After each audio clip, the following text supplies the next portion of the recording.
नमस्कार, स्वागत है आप सभी का बुलेटिन में और खबरों के साथ मैं हूं प्रीति बिष्ट। सबसे पहले बात करेंगे उत्तर प्रदेश के बाढ़ से प्रभावित इलाकों की। तो कई जिले इस वक्त बाढ़ का कहर झेल रहे हैं, बाढ़ की तबाही देख रहे हैं। फिलहाल मुख्यमंत्री ने निर्देश दिए हैं कि बाढ़ पीड़ितों को 24 घंटे के अंदर ही राहत राशि दी जाए और जो भी फसलों का नुकसान हुआ है, खेती बाड़ी का नुकसान हुआ है, उसका भी तुरंत और सही आकलन किया जाए ताकि उसी हिसाब से किसानों को मुआवजा मिल सके।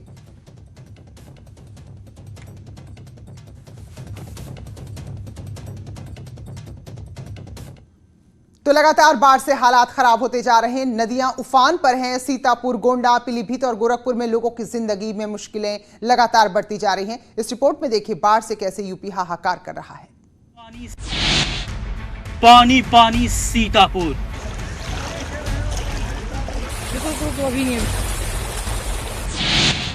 गोंडा में डरा रही घाघरा,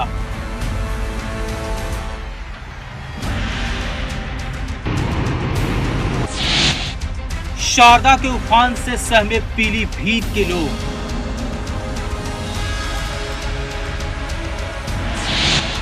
डूबा डूबा गोरखपुर।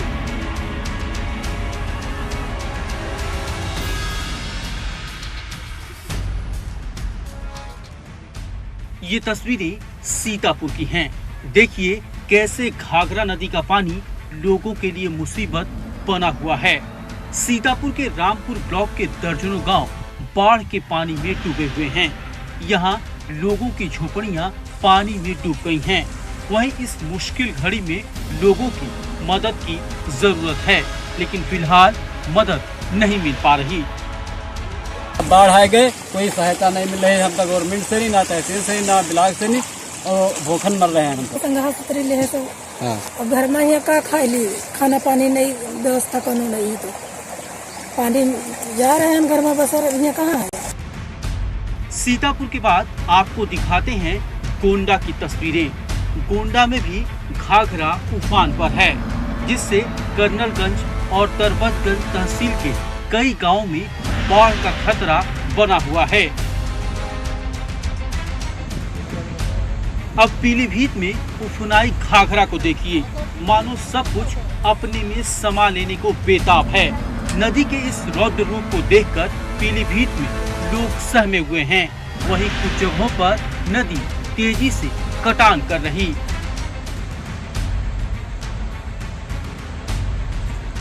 और कई एकड़ जमीन जो है नदी में समा गया और अभी भी काफी नुकसान हो रहा है। कटान काफी तेज है। अभी प्रशासन से कोई अभी ज्यादा कोई मतलब काम धाम नहीं हो रहा है यहाँ पे। पीलीभीत के बाद आपको गोरखपुर लेकर चलते हैं। गोरखपुर में भी नदियां उफान पर हैं। यहाँ के कैपियरगंज इलाके में बाढ़ से लोगों की परेशानी बढ़ गई है। देखिए यहाँ घरों में पानी घुस गया है। जिधर नजर जाएगी आपको पानी ही पानी दिखाई देगा। गोरखपुर में लगातार बारिश हो रही, सड़कों पर पानी नजर आ रहा। वहीं किसानों की कई एकड़ धान की फसलें जलमग्न हो गई हैं। हुआ है पानी गांव के चारों तरफ, और लगभग 1 महीने से पूरे गांव की खेती उती खराब हो चुके हैं। और गांव में जब से घुसे हैं 1 हफ्ता हो गया है और तब से बहुत ज़्यादा दिक्कतें हैं। इन शहरों की तस्वीरें देखकर आप अंदाजा लगा सकते हैं कि लोग कितनी मुश्किलों का सामना कर रहे हैं। जरूरत है प्रशासन लोगों की जमीन पर उतरकर मदद करे, क्योंकि कागजों पर हो रही मदद से परेशान ग्रामीणों की मुश्किलें कम नहीं हो रही। Bureau report, news 18। तो ये तस्वीरें हैं उत्तर प्रदेश के अलग अलग इलाकों की। दरअसल अगर पहाड़ी इलाकों की बात करें तो वहां बारिश हो रही तो भी कई नदियां पानी में बहुत तेजी से बहाव है, और वहीं नेपाल से आ रही नदियों की वजह से भी हालात लगातार खराब होते जा रहे हैं।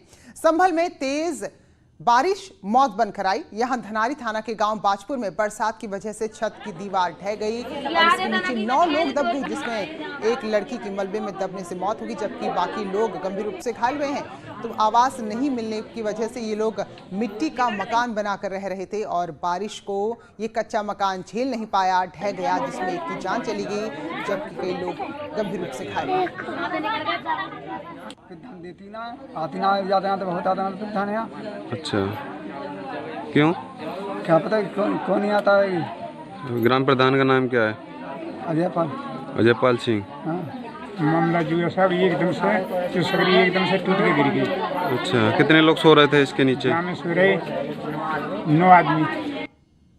और इस वक्त एक बड़ी खबर आ रही है डॉक्टर अयूब खान को लेकर। अयूब खान पर बड़ी कार्रवाई हो सकती है। तो पीस पार्टी के अध्यक्ष अयूब खान, और कल हमने आपको दिखाया था कि किस तरह से अखबार में बाबा साहेब अंबेडकर को लेकर टिप्पणी की थी और संविधान को लेकर भी गलत शब्द लिखे गए थे। तो कल हालांकि अयूब खान को गिरफ्तार तो कर लिया गया, लेकिन अब बड़ी कार्रवाई हो सकती है।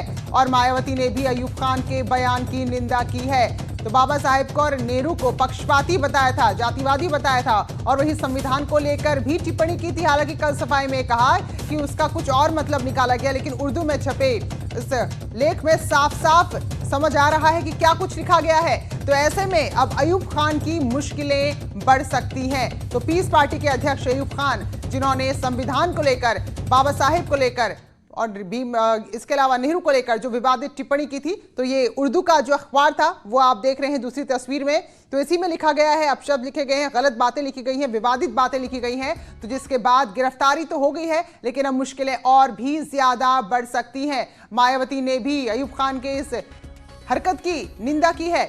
तो पीस पार्टी के अगुवा पर बड़ी कार्रवाई हो सकती है विवादित लेख के मामले में।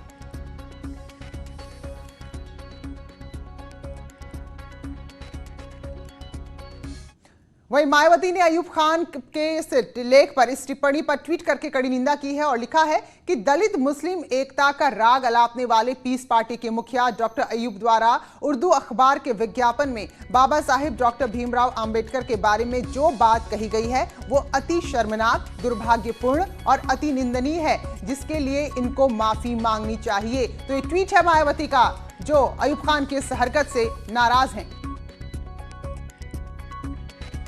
डॉक्टर अयूब ने मीडिया में आपत्तिजनक सामग्री प्रकाशित कराई थी, जिसके खिलाफ उनके ऊपर ये कार्रवाई की गई है।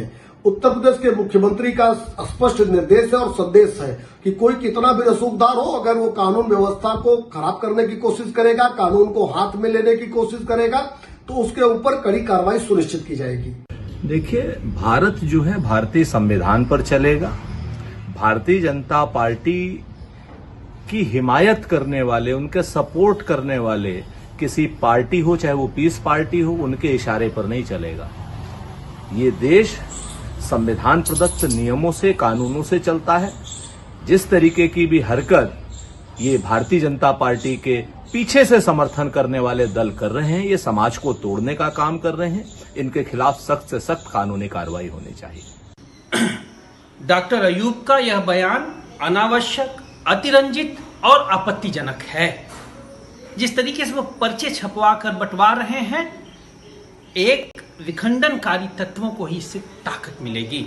कहीं वह भारतीय जनता पार्टी की सांप्रदायिक और विभाजनकारी राजनीति के लिए पिच तो नहीं तैयार कर रहे, और इसके पहले भी वह इस तरह के नकारात्मक बयान देकर, नकारात्मक पर्चे बांटकर चर्चा में आ चुके हैं।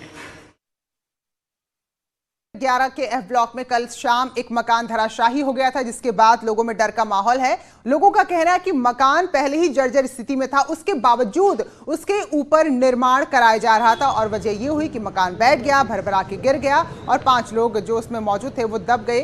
घटना के बाद मौके पर पहुंची पुलिस की टीम ने और फायर ब्रिगेड और साथ में एनडीआरएफ ने रेस्क्यू किया और सभी लोगों को बाहर निकाला है। तो फिलहाल अस्पताल में इनका इलाज चल रहा है, जिनमें से 2 की मौत हो गई है। तो ये दोनों कानपुर देहात के रहने वाले थे और रिश्तेदारी में भी एक दूसरे के संबंधी थे। तो देर रात पुलिस कमिश्नर ने अस्पताल में पहुंचकर घायलों का हालचाल जाना। तो ये तस्वीर है नोएडा के सेक्टर 11 के एफ ब्लॉक की, जहां मकान की स्थिति पहले जीर्ण शीर्ण थी, लेकिन उसके बावजूद उसके ऊपर निर्माण कराया जा रहा था। नतीजा 2 लोगों की जान चली गई। इस समय मैं नोएडा के सेक्टर 11 एफ ब्लॉक में हूं और मैं आपको दिखाना चाहूँगा कि यही वो मकान है F62, जो कल शाम करीब 8 बजे भरभरा करके बैठ गई और इसके अंदर उस समय 5 लोग थे, जिसमें से 4 लोगों को जो है निकाला गया, 4 लोग घायल थे और 4 लोगों को जिला अस्पताल भेजा गया, जहां पे 2 लोगों की मौत हो गई उपचार के दौरान और एक जो मजदूर थे उनकी स्थिति जो है गंभीर थी, उनको एम्स रेफर कर दिया गया। एक मजदूर का इलाज जो है जिला अस्पताल में भी चल रहा है। एक महिला थी 5 लोगों में, जिनको सकुशल निकाल लिया गया। सबसे बड़ी बात यह है कि जब ये मकान बैठी, मकान के दूसरे हिस्से में अगर बात किया जाए तो यहाँ पे सोलर पैनल बनाने का काम चलता है और ये मकान काफ़ी पुरानी मकान है, जर्जर हो गई थी, लिहाजा इस पे जो है निर्माणाधीन कार्य चल रहा था। आप देख सकते हैं कि ऊपर जो है निर्माणाधीन कार्य चल रहा था और ऐसे में जो है मकान के ऊपर जब लोड पड़ा, प्रेशर पड़ा तो मकान बैठ गई और इसके अंदर जो लोग थे उनमें 2 लोगों की मौत हो गई है। बाकी लोगों का अभी उपचार चल रहा है। जो महिला अंदर थी उनको सकुशल बचा लिया गया क्योंकि ये मकान के दूसरे हिस्से में थी, वो फंस गई थी, लेकिन जब कल रेस्क्यू किया गया तो उनको बचा लिया गया।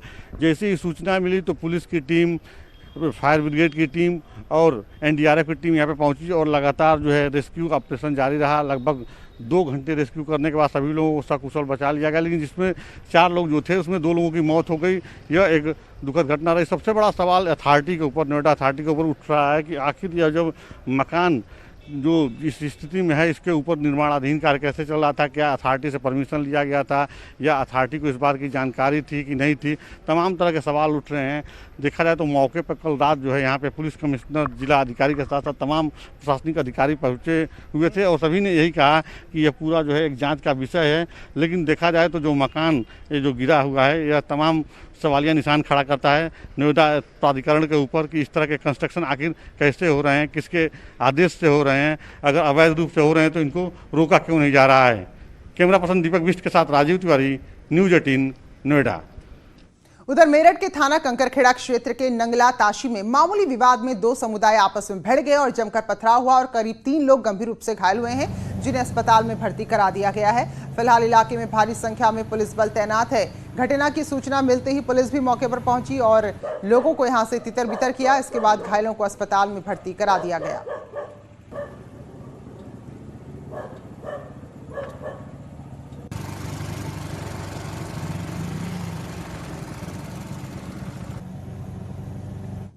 अयोध्या में राम मंदिर को लेकर सभी धर्म के लोगों में भारी उत्साह है। वाराणसी में राम भक्त एक मुस्लिम महिला इन दिनों चर्चा में है। इकरा खान नाम की इस युवती ने हिंदू मुस्लिम एकता का संदेश देते हुए अपनी हथेली पर भगवान राम का टैटू बनवाया है। इकरा खान प्रधानमंत्री की भी प्रशंसक हैं और इकरा ने कहा है कि उसे मंदिर निर्माण का बेसब्री से इंतजार था।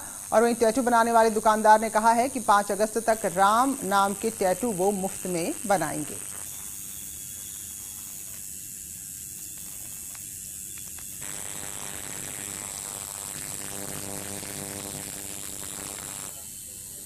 मैं मुस्लिम समुदाय से आती हूँ, लेकिन जो भगवान राम है वो हम सब के भगवान हैं, वो इस पूरे हिंदुस्तान के भगवान हैं। और जो 5 अगस्त का जो दिन है वो सिर्फ हमारे लिए नहीं, पूरे विश्व के लिए बहुत ही अच्छा दिन है। बहुत सालों बाद, बहुत सालों की प्रतिज्ञा के बाद वो दिन आ रहा है। इसी खुशी के उपलक्ष्य में मैं श्री राम नाम जी का टैटू बनवाती। हमारा हिंदुस्तान जो है गंगा जमुनी तहजीब के लिए जाना जाता है और इसीलिए हमेशा जाना जाएगा। मैं सभी मुस्लिम भाइयों से ये रिक्वेस्ट करती हूँ कि आप सभी अपना योगदान जो है राम मंदिर के निर्माण में। बड़े दिन बाद भारत में एक खुशी की लहर है और 5 तारीख को मोदी जी जिसका शुभारंभ करने वाले हैं, उसकी खुशी को मनाते हुए हम लोगों ने अपने टैटू जोन पर राम नाम का टैटू फ्री किया हुआ है। और वहीं अयोध्या नगरी को दुल्हन की तरह सजाया गया है। प्रधानमंत्री के आने से पहले कल मुख्यमंत्री योगी आदित्यनाथ सुरक्षा व्यवस्था का जायजा लेने खुद अयोध्या जा रहे हैं। 500 साल का इंतजार खत्म होने का काउंटडाउन शुरू हो गया है। सबसे पहले न्यूज़ 18 पर देखिए गर्भगृह की पहली एक्सक्लूसिव तस्वीर। ठीक इसी जगह पर पीएम मोदी 5 अगस्त को राम मंदिर के लिए भूमि पूजन करेंगे और फिर यहीं 32 सेकंड के अभिजीत मुहूर्त में पहली ईंट रखेंगे। कोविड प्रोटोकॉल की वजह से शिलान्यास कार्यक्रम में सीमित लोगों को न्योता भेजा जा रहा है। कार सेवा के दौरान शहीद हुए कोठारी भाइयों के परिजनों को न्योता भेजा गया है। इस बीच एक तस्वीर साफ हो गई है कि मंच पर कौन कौन रहेगा। शिलान्यास के मौके पर मंच पर 6 लोग रहेंगे। पीएम मोदी के साथ संघ प्रमुख मोहन भागवत भी मंच पर मौजूद रहेंगे। वहीं सीएम योगी आदित्यनाथ के साथ राम मंदिर ट्रस्ट के महामंत्री चंपत राय और राज्यपाल आनंदीबेन पटेल भी मंच पर रहेंगी।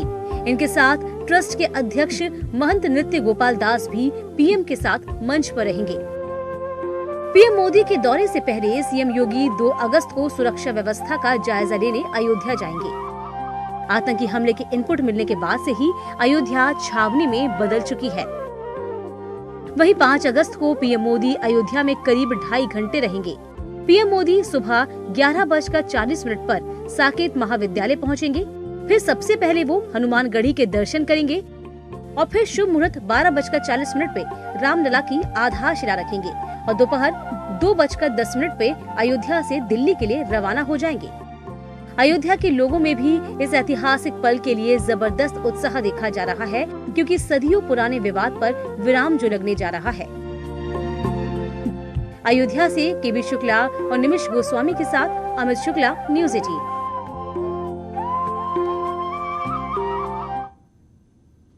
तो सुरक्षा व्यवस्था पर खास ध्यान दिया जा रहा है। अयोध्या के अलावा जो आसपास के जिले हैं वहां भी सुरक्षा व्यवस्था बहुत ज्यादा कड़ी कर दी गई है। अंबेडकर नगर पुलिस भी पूरी तरह से अलर्ट है।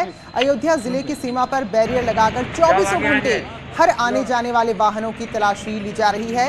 अराजक तत्वों के खिलाफ कार्रवाई हो रही है। तो प्रधानमंत्री और उससे पहले कल मुख्यमंत्री यहाँ जाने वाले हैं, तो सारी तैयारियां हैं और प्रधानमंत्री के कार्यक्रम से पहले जिले की सीमाएं भी सील कर दी जाएंगी।